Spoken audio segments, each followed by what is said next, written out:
ትንቢተ ሚክያስ ምዕራፍ 5 ከቁጥር 1 እስከ 5 እንደዚህ ይላል የጌታ ቃል።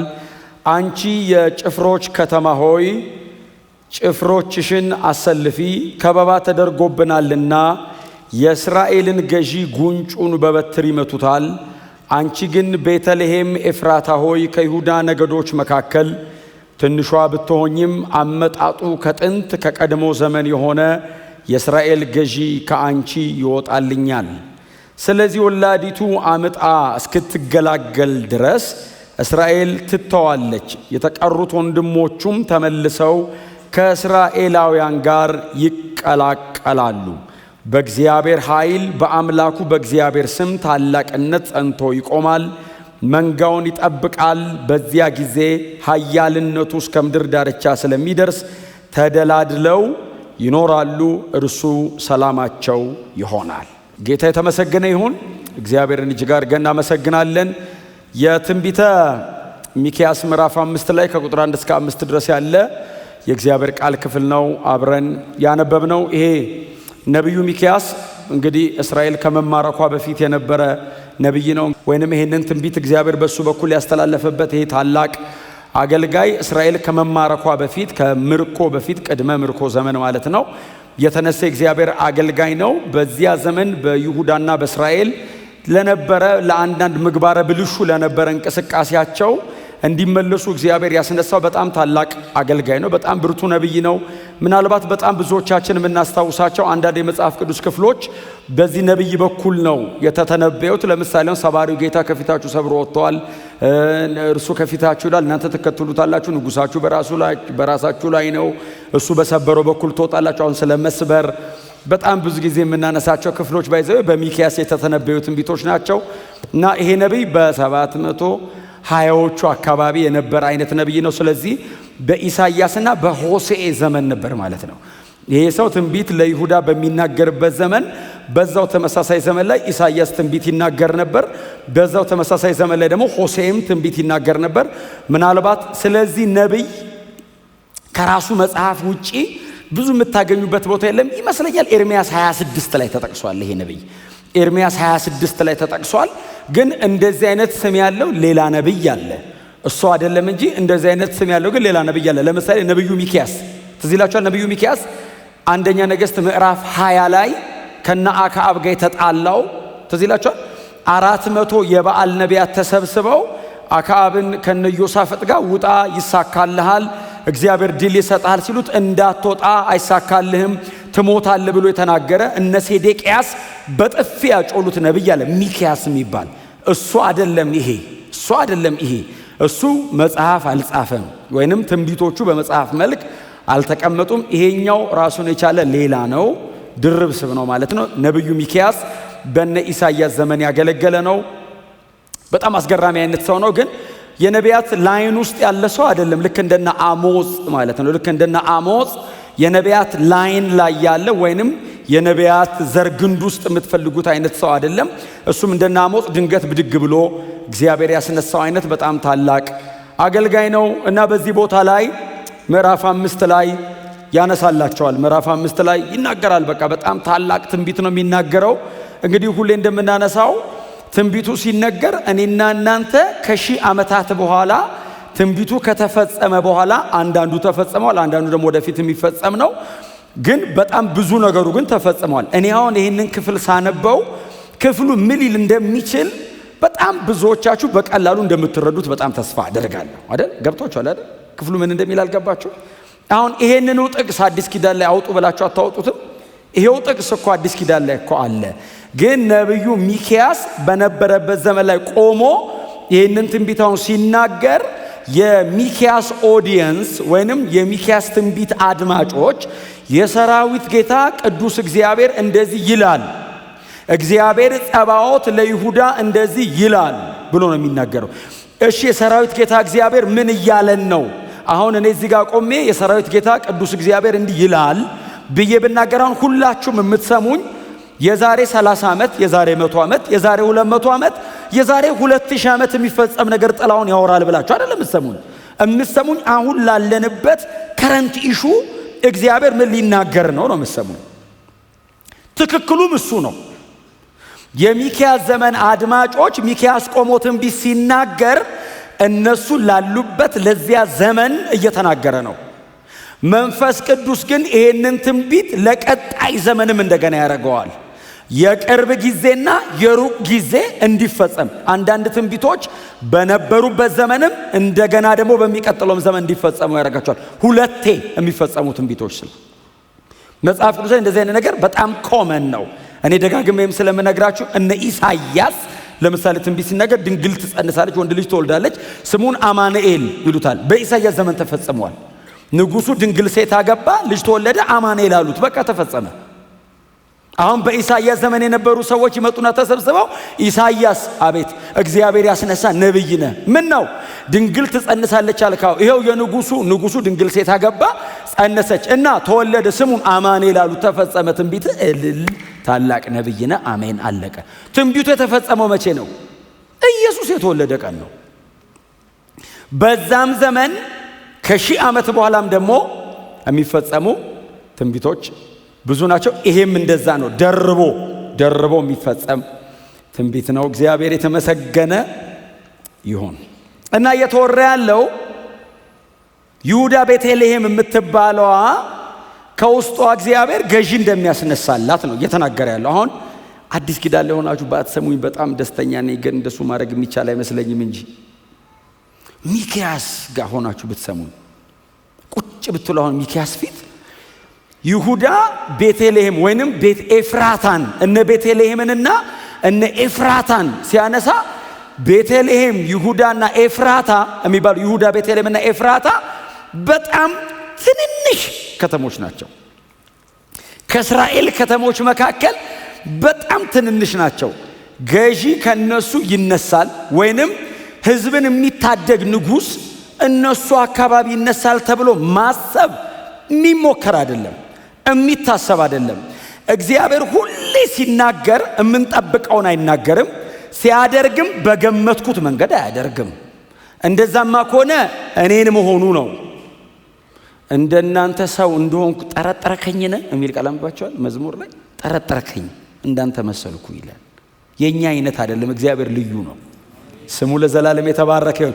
እና እግዚአብሔር መጥቶ ዛሬውን የሚናገረው ይሁዳ ቤተልሔም ኤፍራታ ገዢ አስነሳለሁ፣ ከሱ ውስጥ የማውጣው ገዢ አለ ይልና አሁን እነሱ ሲሰሙ ሚክያስን ቆሞ እንደዚህ ያዩታል። ነብዩ ሚክያስ ዛሬ ትክክል ነው የተናገረ ያለው። ከይሁዳ ቤተልሔም ከኤፍራታ እግዚአብሔር የምድር ገዢ ያስነሳል ሊለን ነው። እነ ኢየሩሳሌም፣ ሌሎች ትልቅ ከተሞች በጣም ኃያላን የሚቀመጡባቸው የነገስታት መኖሪያ የሆኑ ከተሞች እያሉ ከዛች ከጥቂቷ መንደር ከትንሿ እግዚአብሔር ለዛውም የምድር ገዢን አስነሳለሁ ነው የሚለን። አዎ አስነሳለሁ አለ እግዚአብሔር። እና ማስነሳውን ገዢ የሚከቧችሁ መጥተው ጉንጩን በበትር ይመቱታል። ባቢሎን ይሁዳን መታ ተከብና የይሁዳን ገዢዎች ከነዚህ ከይሁዳ ገዢዎች መካከል እነማን አሉ? እነ ሕዝቅያስ ምናምን ይመጣሉ ወደፊት። እነ ሕዝቅያስ ሌላ እነ ምናሴ ምናምን ይመጣሉ። በእስራኤል ላይ የሚነግሱ ነገስታት ባቢሎን መጥቶ ከቦ ንጉሳቸውን ባይዘወይ በበትር ይመቱታል። ሲመቱት ፊቱን፣ ሲመቱት ጉንጩን እና ጭፍሮችሽን አሰልፊ። ለምን? ከባቢ መጥቶብሻል። ምንድነው የሚያደርገን? መጀመሪያ የሚያደርገው ገዢሽን ወስደው በበትር ነው ፊቱን የሚመቱት። በዱላ ፊት አይመታም። ንቀት ነው፣ ውርደት ነው። አንተ ንጉሥ አደለህም ነው። እየጎተቱ ወደ አገራቸው ለመውሰድ መጀመሪያ በበትር ፊቱን ይመቱታል፣ ያዋርዱታል። ጭፍሮችሽን አዘጋጂ፣ ተዘጋጂ፣ ከበባ አለብሽ። ልባቸው ይርዳል። ባቢሎን ይመጣል ሲባል ስለ አሶር ያወራል ቁጥር 5 ላይ።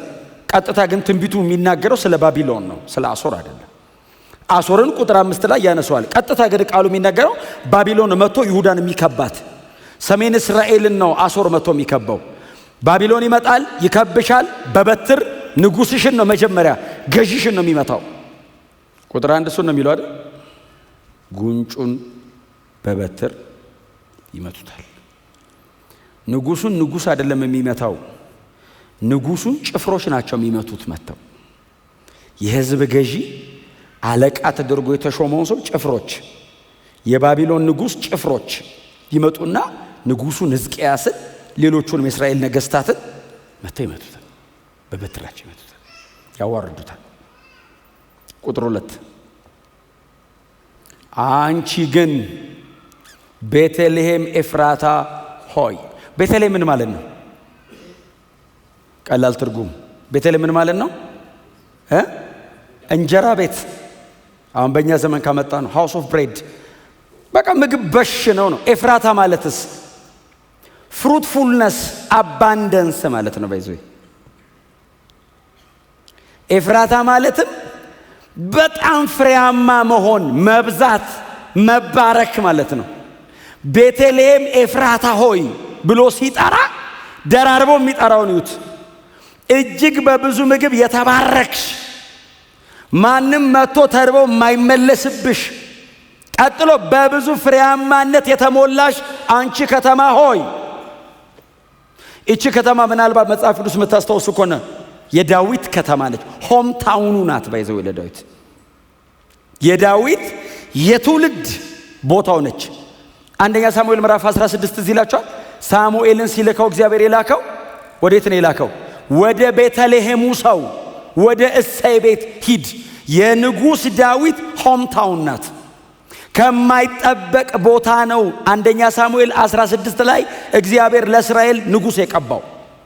በጣም ትንሽ ከተማ መንደር፣ ለነሳኦል ኢቭንት እንኳን ተነግሯቸው ድጋሚ ነው ሳኦል የጠየቀው። የማ ልጅ ነው አልከኝ?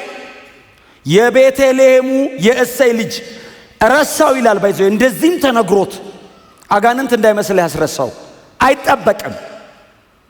ከሌሎች ትልልቅ ከተሞች መሃል ቢሆን አዎ የማን ዘር ነው ይባላል። ቤተልሔም ነው። የማ ልጅ ነው? የእሰይ የባሪያ ቤተልሔም። ሌላ የምታስተውሱት ክፍል አለ? ያቺ ማን ነው ስሟ?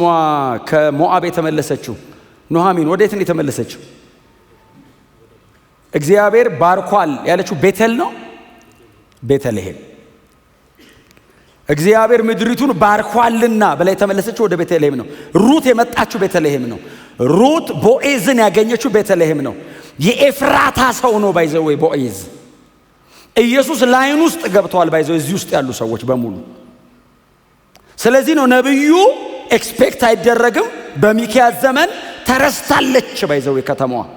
ንጉስ ዳዊት ወጥቶባት እነ ቦዔዝና እነ ሩት ተገኝተውባት ያ ሁሉ የመጽሐፍ ታሪክ ተሰርቶባት ስቲል በጣም ትንሽ ናት።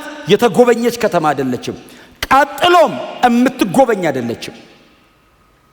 እግዚአብሔር ግን ከውስጧ መስፍን ያስነሳል። እግዚአብሔር በእውነት ከማትጠበቁበት ቦታ ላይ ታላቅ ነገር ከናንተ ያወጣ።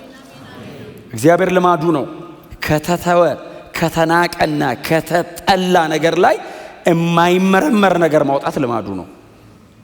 የማይመረመር ነገር ማውጣት ልማዱ ነው። አንቺ ይሁዳ ቤተልሔም ኤፍራታ ሆይ ከይሁዳ ነገዶች መካከል ትንሽ ብትሆኝም፣ አገሩ ብቻ አይደለም ነገዱ ትንሽ ነው። ባይዘይ በቁጥር ደረጃ በአገር ሳይዝ አይደለም፣ በቁጥር ደረጃ ምናልባት እኔ ኢትዮጵያ ውስጥ አሁን እንትን ከተማ ማለት ይከብደኛል ላታስተውሱት የምትችሉት አይነት ማለት ነው። ከይሁዳ ነገዶች መካከል በጣም ትንሽ ነሽ። መሲያችን የተገኘው ከዚህ ነው። የዳቦ ቤት ዮሐንስ 6:35 ላይ እኮ ለዛ እኮ ነው እኔ የህይወት እንጀራ ነኝ ያለው። ከቤተልሔም መጥቶ ነው።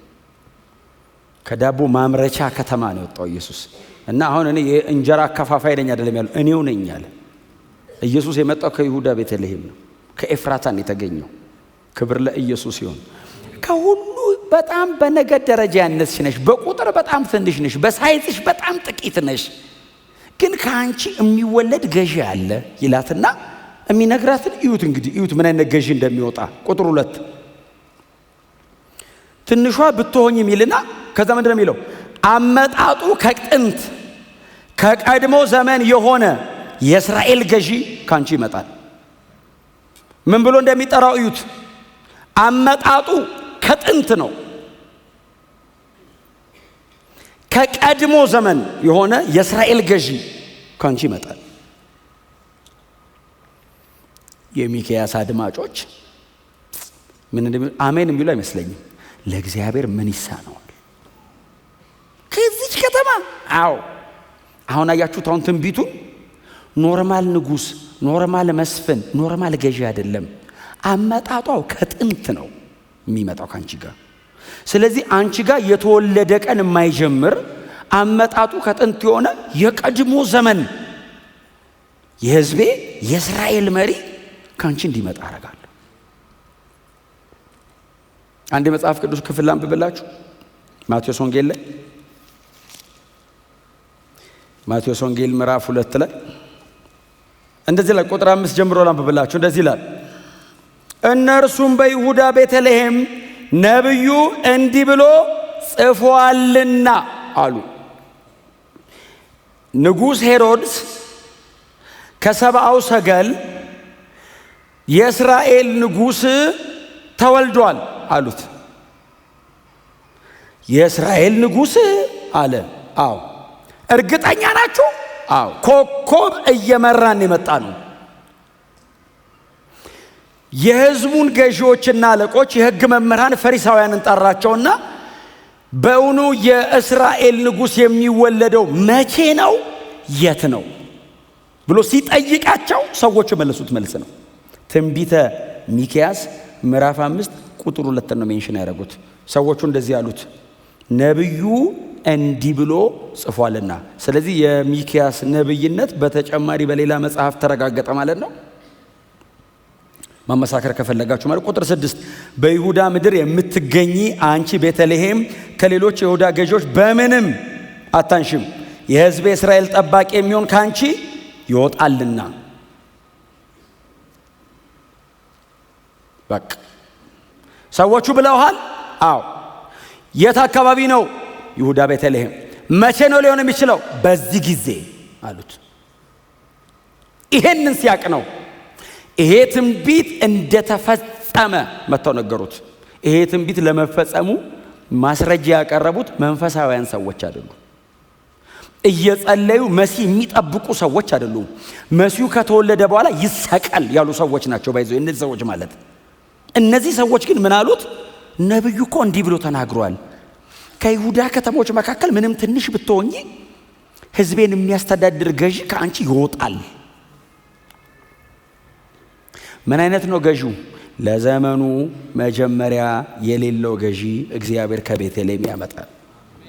መነሻው ከጥንት ነው። ምን ማለት ነው ትርጉሙ? የዕብራውያንና የቆላስይስ ተማሪዎች ስለሆንን ምን ማለት ነው ትርጉሙ?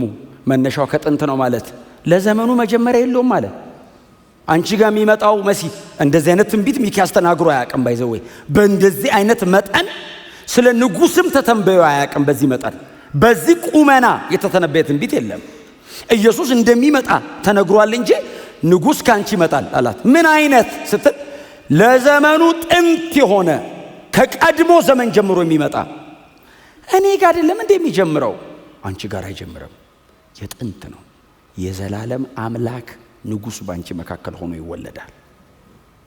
ጎናቸው ያለው ሰው ኢየሱስ መነሻው ከጥንት ነው በሉት። ራእይ ምዕራፍ 22 ቁጥር 13 እዚህ ይላችኋል። የራእይ የመጨረሻው ምዕራፍ ጌታ እንደዚህ አለ፣ አልፋና ኦሜጋ እኔ ነኝ፣ ለዘመኔ መጀመሪያ የለኝም ፍጻሜ የለኝም። ለዘመኔ ጅማሬ የለኝም ፍጻሜ የለም። አልፋና ኦሜጋ እኔ ነኝ፣ ንጉስ ነኝ ብሎ ነው ባይዘው ክሌም ያደረገው። እኔ ንጉስ ነኝ አለ፣ ሎርድ ነኝ፣ ጌታ ነኝ፣ ገዢ ነኝ። ምን አይነት ሎርድ ነህ? ምን አይነት ኪንግ ነህ? አልፋ ነኝ፣ ኦሜጋ ነኝ።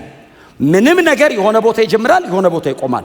የትኛውም ንጉስ የሆነ ቦታ ይጀምራል፣ የሆነ ቦታ ይቆማል። እኔ ለዘመኔ መጀመሪያ የለውም፣ ለዘመኔ ፍጻሜ የለኝም። ዘላለማዊ ንጉስ እኔ ነኝ። ስሙ ብሩክ ይሁን። እንደዚህ አይነት ንጉስ በይሁዳ ቤተልሔም ብቻ ነው የተወለደው። የትኛውም የነገሰ የምታውቁት ካለ በእናንተ እድሜ ንጉስ የሚያውቅ ይኖራል። በእርግጥ በንጉሱ ዘመን የኖረ ሰው ካለ እዚህ ውስጥ የትኛውም ንጉስ ሲወለድ ንጉስ ሆኖ አይወለድም። አባትየው ንጉስ ነው፣ ልጅየው ሲወለድ የንጉስ ልጅ ነው፣ ልዑል ነው። ካደገ በኋላ ነው የሚነግሰው። ኢየሱስ ሲወለድ ንጉስ ነው። ነግሶ ነው የመጣው። ባይዘው እኛ ተሰብስበን አላነገስነውም። ጨርሶ አይደለም የነገሰው። ኦሬዲ እስቲ አሜን በሏ። ካንቺ የሚወለድ ንጉስ አላት። ንጉስ የህዝብ ገዢ። ማን ነው የሚሾመው? ተሹሞ ነው የመጣው። እኔ ጋር ነው የሚጀምረው አይደለም። ለዘመኑ መጀመሪያ የለውም። ከጥንት ይመጣል። የቀድሞ ነው። ማርያም ጋር አይጀምርም። የሰው ስርዓት አይዘውም። ሰማይና ምድርን ፎርም ሳያረግ እርሱ ለዘላለም ንጉስ ነው። ዓለማት ሳይፈጠሩ እርሱ ለዘላለም ንጉስ ነው። ይሄንን ነው እየነገረ ያለው። ይሄ ወጣት ነብይ ቆሞ የሚተነብየው ሙሉ ትምህርተ ክርስቶስ ነው። አንቺ መሃል ይወለዳል ሲል ይታቀፋል፣ ይያዛል፣ ይነካል፣ ድል ያረጋል፣ ይዋጋል ማለት ነው። አንቺ መሃል ይወለዳል አስነሳለ ሲል በቃ ኢንካርኔት ያረጋል ነው። ምን አይነት ነው ስትለው ለዘመኑ መጀመሪያ የሌለው አምላክ ሰው የሚለውን እኮ ነው የሚተነብየው።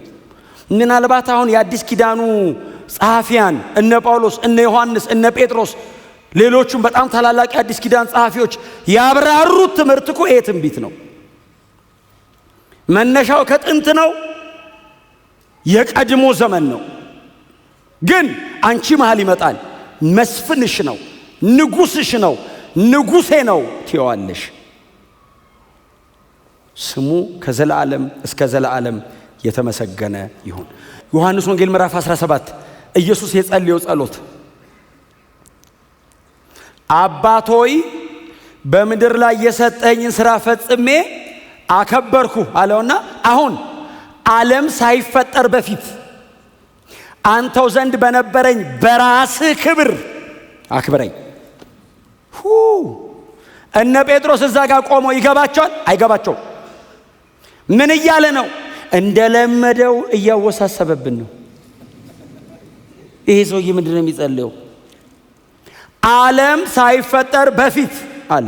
እሺ አንተ ዘንድ በነበረው በዚያ ክብር አክብረኝ። ለዘመኑ መጀመሪያ መነሻ የሌለው ኢየሱስ ለዘላለም ንጉሳችን ነው። መጽሐፉ ሚለን እሱን ነው። ሚክያስ የተነበየው ትንቢት እኔ በዚህ መጠን ትንቢት ይነገራል ወይስ? እኔ እኮ የብሉይ ኪዳን ሰዎች እኮ አይናቸው እንዴት ነው የተከፈተው? የንስር አይን ነው እግዚአብሔር የሰጣቸው። 1000 ዓመት አቋርጠው በነሱ ዘመን የማይታመንን ነገር በእግዚአብሔር ሁሉን ቻይነት ላይ ተንጠልጥለው ነው የተነበዩት። ሊያስወግረው ይችላል። ባይዘው እንደዚህ አይነት ንጉስ ተነስቶ አያውቅም። ከየት ነው የምታመጣው? ምክንያቱም ንጉስ ካልክ ለእስራኤል ትልቅ ንጉሱ ማን ነው? ዳዊት ነው። ንጉስ ዳዊት እናትና አባቱ ይታወቃሉ። ሰውየው የኖረው ዘመን ይታወቃል። መቃብሩ በእኛ መሃል አለ። ከዳዊት በላይ ንጉስ ተነስቶ አያውቅም። ምን አይነት ንጉስ ነው ይመጣል የምትለው?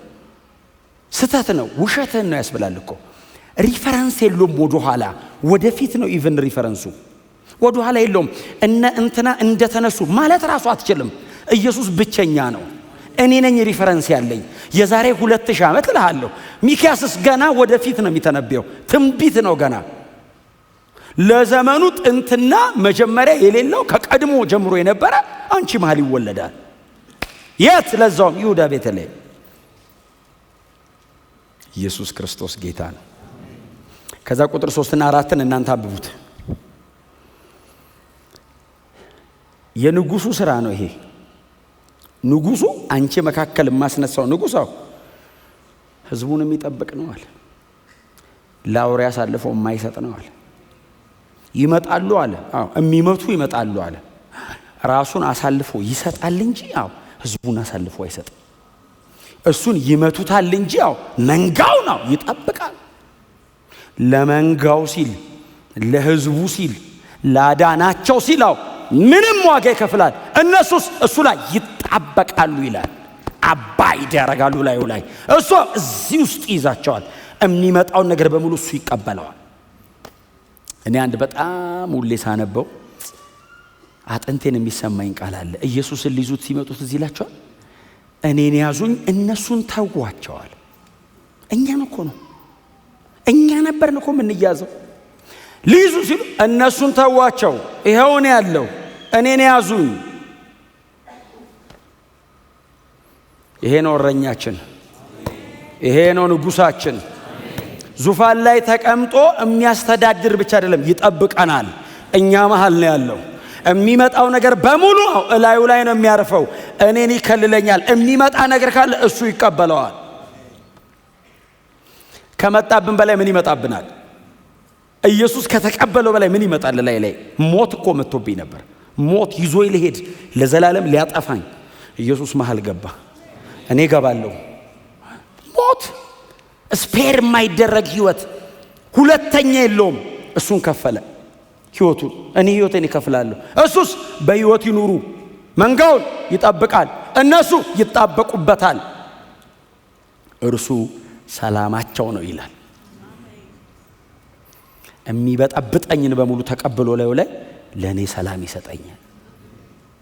ኢየሱስ ሰላማችን ነው። ሰላም ሰጪ ብቻ እኮ አይደለም፣ ሰላምን ብቻ እኮ አይደለም፣ እርሱ ራሱ ቃሉ እንደሱ ነው የሚለው። ቁጥር 5 እርሱ ሰላማቸው ይሆናል አይደለም የሚለው። ኤፌሶን ምዕራፍ 2 ላይ ጳውሎስ ነው ያለው እርሱ ሰላማችን ነው ያለው ኢየሱስን። እርሱ ሰላማችን አሴ ፐርሰን ክራይስት ራሱ ሰላም ነው። እሱ እኔ ውስጥ ገብቶ ሲያድር ሰላም አከፋፍሎኝ አይደለም፣ እሱ ራሱ ነው ሰላም። ውስጥ ሴትል የሚያደርገው ኢየሱስ ውስጥ ሲገባ ነው። ከዛ ውጭ በገንዘብ ሴትል አታደርገውም። በእውቀት በዝና በአቅም በጥረት በትጋት በለፋት ሴትል አያደርግም። ውስጥ ይንቀሸቀሽብሃል፣ ይባስ ይቅበዘበዝብሃል። እንደውም ስትጨምርበት ነው ባይዘው ምን ያህል ባዶ እንደሆነ የምታውቀው። ዥው አድርገህ ስታስገባ ኳ ነው የሚለው። ዷ ራሱ አይልም። ምንም ኢየሱስ ሲገባ ጸጥ ይላል፣ ያርፋል። በእውነት እርሱ ሰላማችን ነው። ስሙ ለዘላለም የተባረከ። ይጠብቀናል፣ ይጋርደናል። ምንድነው የሚለው ቀጥሎ? ተደላድለው ይኖራሉ። ጎናቸው ያለው ሰው ተደላድለ ኑር በሉት እስቲ። ገብቷችኋል? አሁን እያወራ ያለሁት ነገር ገብቷችኋል አይደል? አሁን እዚህ ወንበር ላይ አይደለም እያወራ ያለሁት፣ ኢትዮጵያ ውስጥ አይደለም እያወራ ያለሁት፣ ጌታ ላይ አዳኛችን ላይ። መሬትማ አታደላድልም። ውሸቷን ነው ባይዘው። በደንብ ካመቻቸች መሬት ዝርግት እንዳትሉ።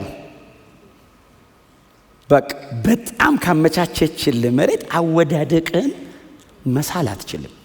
ስለዚህ ጠርዝ ላይ ተቀመጡ። በጣም አትረጋጉ መሬት ላይ። አሜን በሏ እንዴ። ቀድሞ እኮ ኢየሱስ ይመጣል እኮ አለን። ሰላማችን ነው። ተደላድለን ነው የምንኖረው። ምንድነው መደላደያ? ተስፋ አለኝ። ኢየሱስ ዳግም ተመልሶ ይመጣል። ለመዳኔ የመንፈስ ቅዱስን ማደሪያ በእኔ ውስጥ አድርጎልኛል። ዋው! ዓለም ጦር ነው የምታደርገው ጎን፣ እግር ላይ እሾክ ነው የምታደርግብህ፣ የምትሄድበት ቡጥጥ ነው የሚያደርግህ። የሁሉ ነገር ሆኖብህ ኢየሱስ ውስጥ ነው። እርግጥ እንበጠብጠዋለን ብሎ ሲመጡብህ ኢየሱስ ሰላም ነው። ኢየሱስ ጌታ ነው። እስቲ ጮክ በሉና ኢየሱስ ሰላማችን ነው በሉ። ተደላድለው ይኖራሉ ይላል። ምንም ነገር ላይ እንዳትመቻቹ። ምንም ነገር ኢየሱስ ላይ፣ ወንጌል ላይ፣ እሱ የሰጠን ተስፋ ላይ ብቻ። እውነቴን ነው የምነግራችሁ። በምንም አይነት ሰኪውርድ እንደሆንክ ሲሰማ ኖ በል። አልፈልግም፣ እዚህ ውስጥ አልፈልግም። የኔ ሴኩሪቲ ክርስቶስ ነው። እዚህ ውስጥ አልፈልግም። የኔ ሰላም፣ የኔ ረፍት፣ የኔ መኖሪያ፣ የኔ ዘላለማዊ ማደሬ ክርስቶስ ነው። ልቀቀው። ናቁም ላይ ሲል አልቆምም። አለቴ ክርስቶስ ነው። እንከልል አልፈልግም። ኢየሱስ ይጋርደኛል።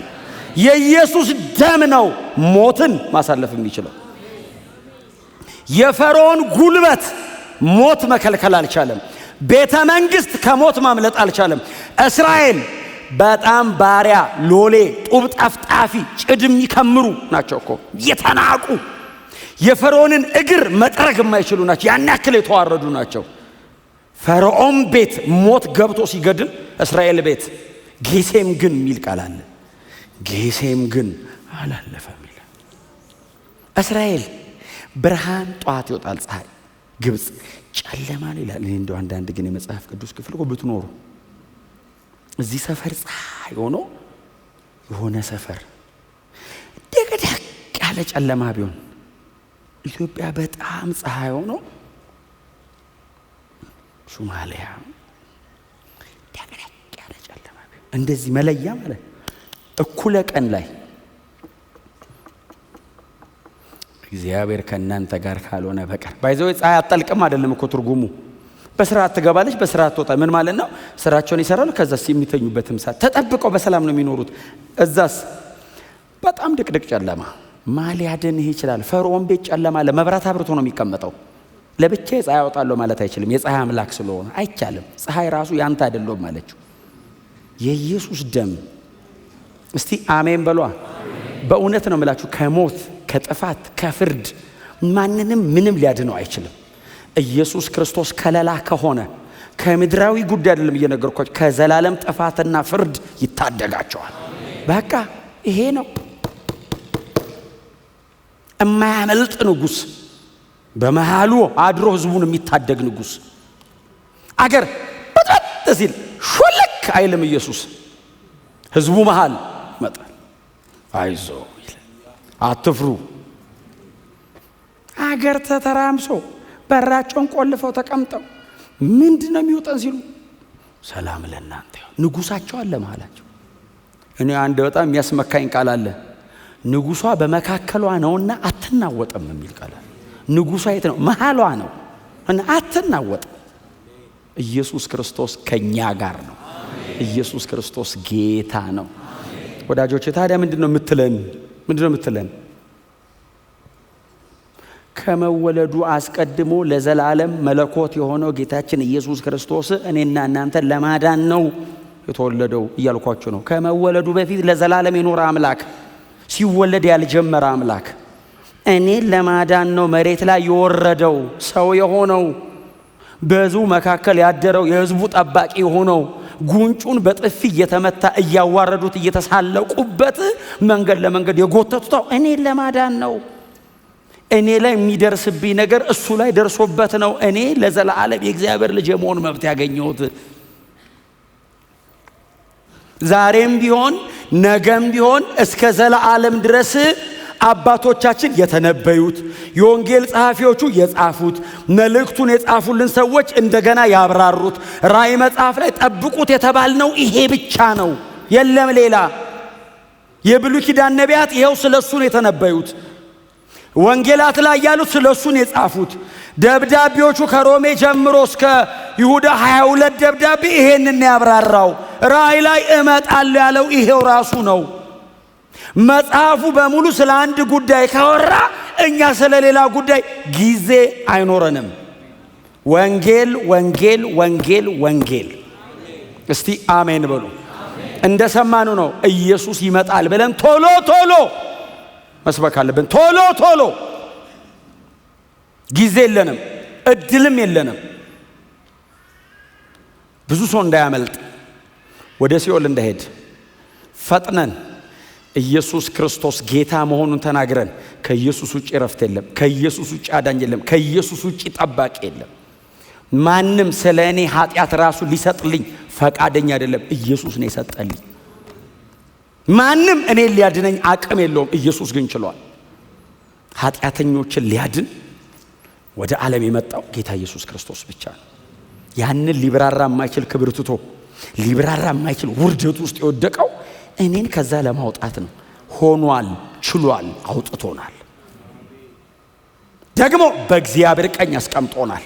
ዳግም ይመጣል። የተናገረውን ተስፋ በሙሉ እንጨብጠዋል። ከዚህ ውጭ ሌላ ነገር ውስጥ እንዳገቡ በጣም የምታገኙት ሰው ካለ የምትወዱት ሰው ካለ ስለ ኢየሱስ እናወራው። ሚኪያስ ተነበየ ይገርምሃል ብሩት። ምን ተነበየ?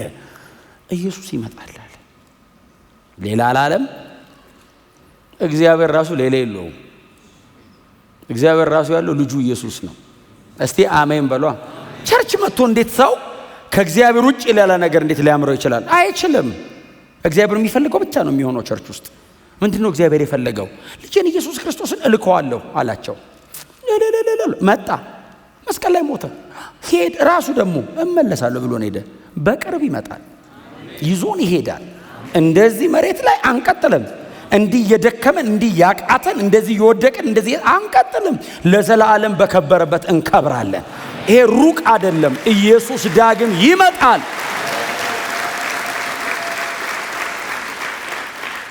እውነቴን ነው የምነግራችሁ። ይሄ ሩቅ አይደለም። በፍጹም ተስፋ እንደሌላቸው ሰዎች እንዳትሆኑ። ኢየሱስ በቅርብ ይመጣል። ይሰበስበናል። ሰላማችን ነው። ይሄንን ያረጀ መሬት ከነ ውርደቱ ነው። ክብር የለውም መሬት። ክብር ሰማይ ነው ያለው። ምንም ክብር የለም መሬት። ክብር ያለው ሰማይ ነው። ከነ ውርደቱ ትተነው ለዘላለም በከበረበት በዚያ ሰማይ ከእርሱ ጋር ለመኖር በደመና እንነጠቃለን። ይሄ ተስፋችን ነው። ኢየሱስ ይመለሳል። ጌታችን ኢየሱስ ክርስቶስ ተመልሶ ይመጣል። ሃሌሉያ! ጮክ በሉና ኢየሱስ ይመለሳል በሉ እስቲ። ድገሙና ኢየሱስ ይመለሳል በሉ እስቲ።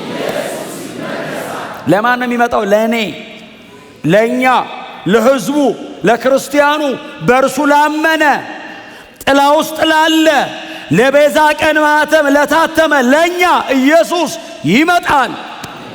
ምናልባት እንግዳ ሆናችሁ እግር ጥሏችሁም ሰውም ጠርቷችሁ መታችሁም ቢሆን ዛሬ መሄድ አለብኝ ብላችሁ መታችሁ ቢሆን እንግዳ ሆናችሁም ከሆነ ዛሬ ይሄንን ኢየሱስ ክርስቶስን ወደ ልብ ሳታስገቢ በፍጹም እንዳትሄዱ።